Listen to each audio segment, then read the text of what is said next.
Kementerian Pekerjaan Umum dan Perumahan Rakyat kini tengah mendesain ulang frase jalan mega proyek shortcut 5 dan 6. Rancangan ulang dilakukan dengan pertimbangan menghemat anggaran.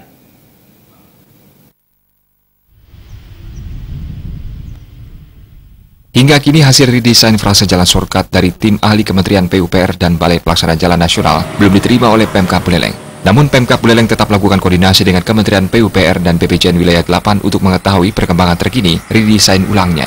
Atas kondisi tersebut, Dinas PUPR Kabupaten Buleleng belum bisa melakukan pembebasan lahan hingga akhir tahun ini. Jika dipaksakan melakukan pembebasan dengan mengacu desain awal, Pemkab khawatir lahan tersebut tidak terpakai. Hal tersebut dibenarkan oleh Bupati Buleleng Putu Agus Suratnyana. Kini pihaknya telah menunggu hasil redesain dari Kementerian PUPR. Dirinya pun mengaku pesimis bisa meramukan pembebasan lahan di sisa tahun 2017, mengingat rentang waktu yang sangat terbatas.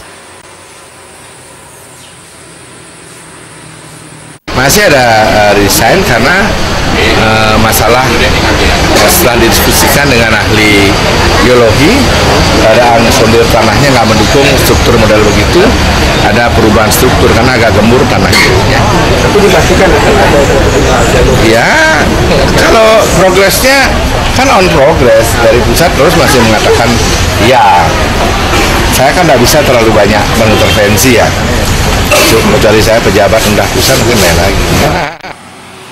Rupanya perubahan desain mega proyek shortcut 5 dan 6 ini membuat anggota Komisi 3 DPRD Buleleng angkat bicara.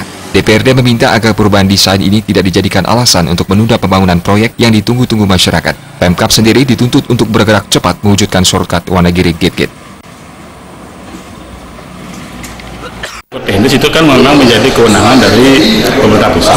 Kalau memang ada hal-hal yang menyangkut safety atau pengguna jalan nantinya harus dirubah, ya memang ya tidak persoalan. Tapi intinya jangan sampai progres ini terhambat dengan perubahan DED itu. Kita ini kalau memang, dan ini harus cepat gitu loh. Kalau memang DED harus dirubah, berarti kan ada titik-titik pembebasan ini juga berubah otomatis. Kalau ini DED-nya dirubah tahun depan, berarti kan akan menghambat progres gitu loh. Kita tidak ingin hal itu terjadi. Jangan sampai perubahan DED ini tanda kutip dipakai alasan untuk menunda pembangunan shortcut itu.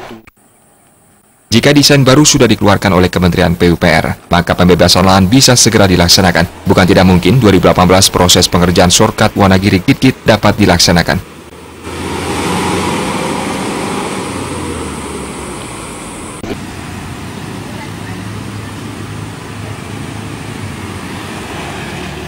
Omang Yuda, Bali TV.